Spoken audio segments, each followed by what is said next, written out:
Assalamualaikum warahmatullahi wabarakatuh. Alhamdulillah, wassalatu wassalamu ala rasulillah wa ala alihi wa sahbihi wa mawala, wa la hawla wa la quwwata illa billah. Amma ba'd. Materi pelajaran yang akan saya sampaikan ini umum untuk semua kalangan kaum muslimin. Akan tetapi tugas yang nanti akan saya berikan itu khusus untuk anak-anak pondok pesantren Ad-Dar As-Salafiyah Al-Islam.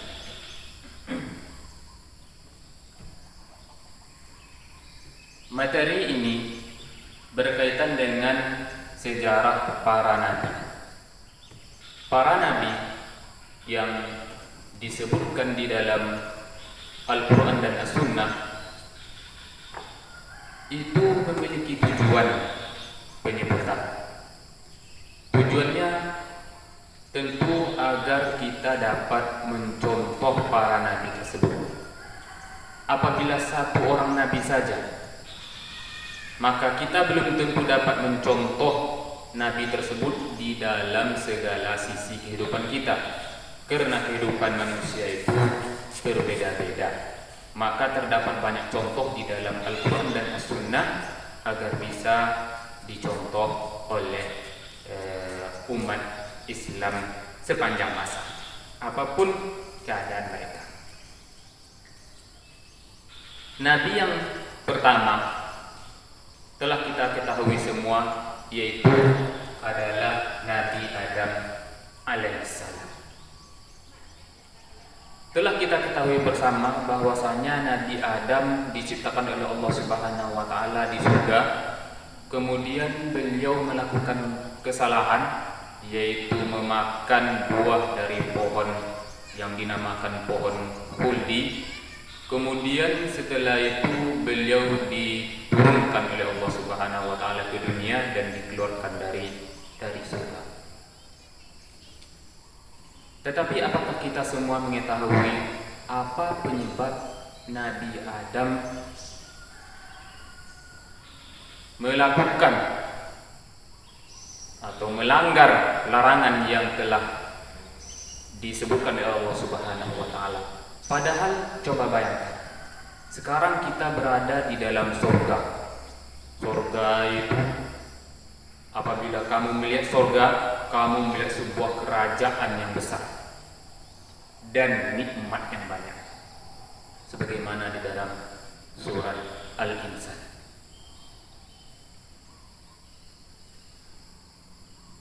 Jadi apa penyebabnya?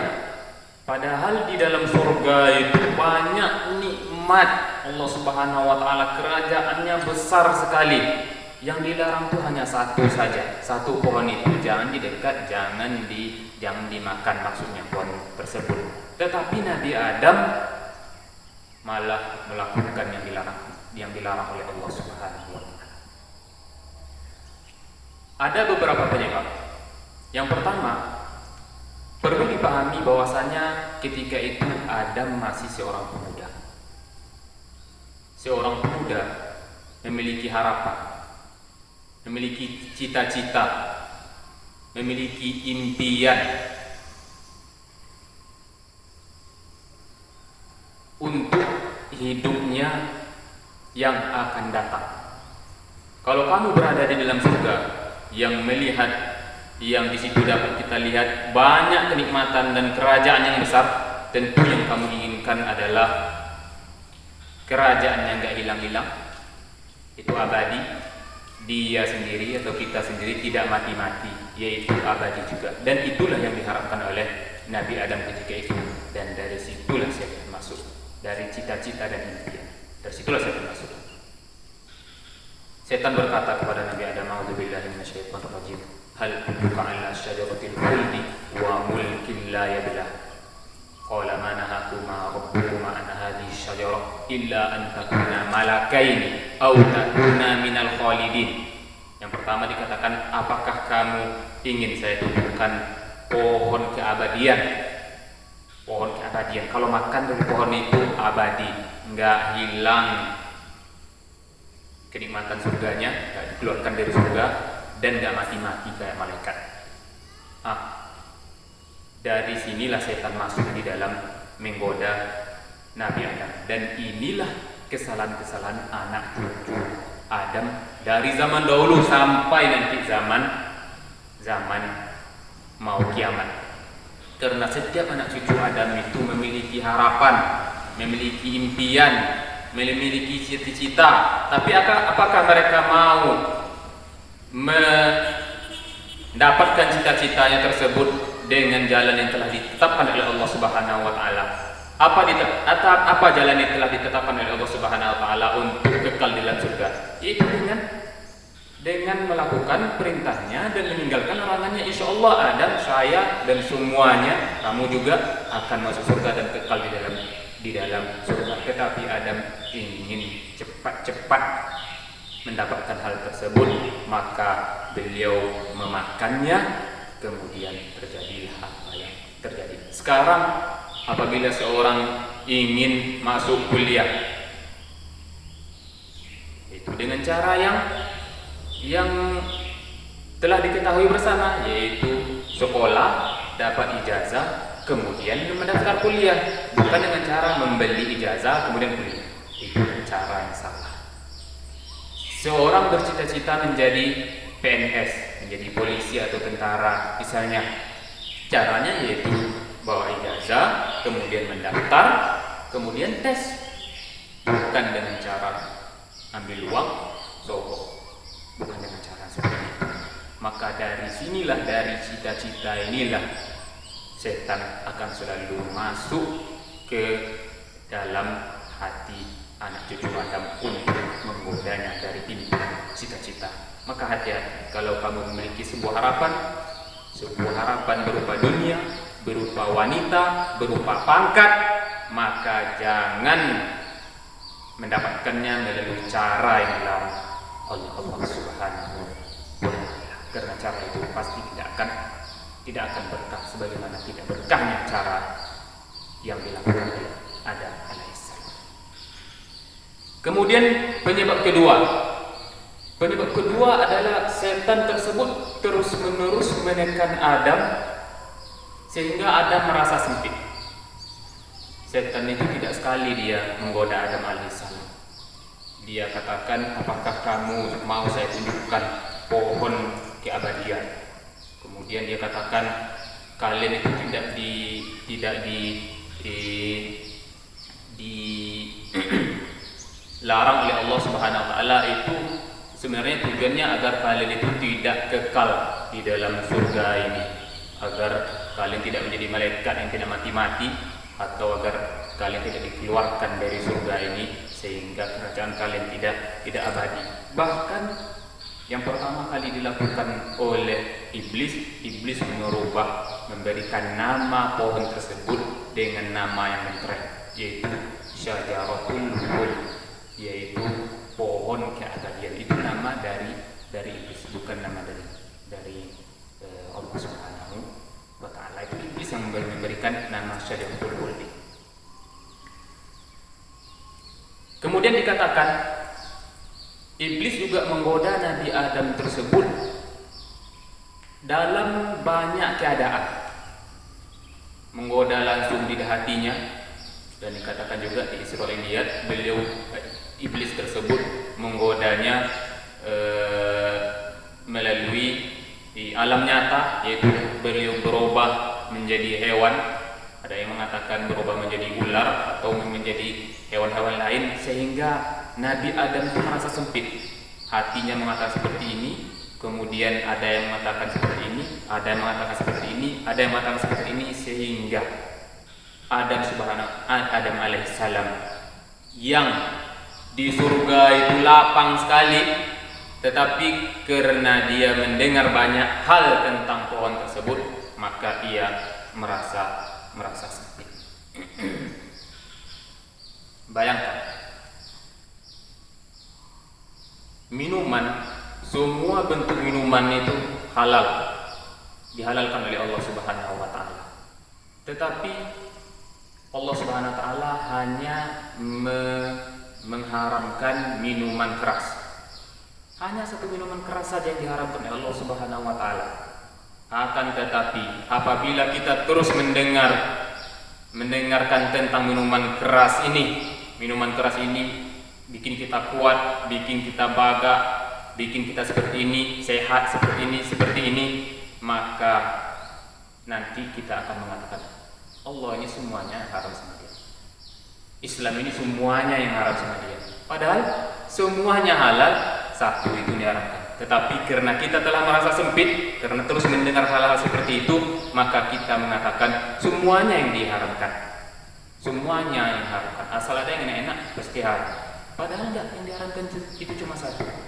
Sekarang bayangkan kalau kamu memiliki makanan, kamu ingin memakan makanan, kamu pergi ke pasar Bangkinang. Di pasar Bangkinang itu banyak sekali bahan makanan, semuanya insya Allah halal, semuanya halal. Yang enggak dihalalkan itu mungkin kucingnya ada di bawah mejanya itu, atau anjing di samping jalan, atau tikus yang ada di dalam gotnya, itu yang diharamkan. Tetapi apabila kamu sering mendengarkan bahwa kucing itu enak sekali panggangnya, kucing itu enak sekali di sup, kucing itu menyehatkan badan, kucing itu seperti ini, sehingga kamu merasa sempit di sini. Ketika sempit di sini, maka kamu mengatakan Islam ini semuanya yang diharamkan, semuanya yang diharamkan. Padahal semuanya yang halal tadi itu di pasar Bangkinang itu semuanya halal, hanya 1, 2, 3 yang diharamkan. Maka hati-hatilah, pikirlah baik-baik sebelum melakukan sesuatu. Kadang-kadang dunia ini lapang, tetapi hati kita sebenarnya yang sempit. Kemudian penyebab ketiga adalah godaan istri Adam tersebut. Adam ketika itu pemuda yang telah menikah, kemudian belum mendapatkan anak. Adam sebenarnya telah melarang istrinya untuk memakan dari pohon kurdi tersebut, akan tetapi sang istri tetap mau juga. Akhirnya istrinya dulu yang memakan, sebagaimana diberitakan di dalam Israiliyat.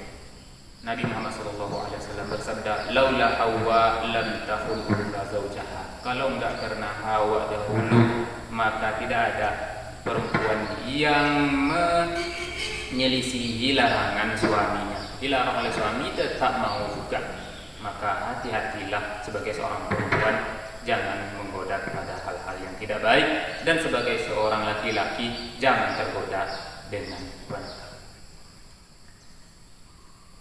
Sampai di sini, apa sebenarnya yang harus kita contoh dari Nabi Adam alaihissalam?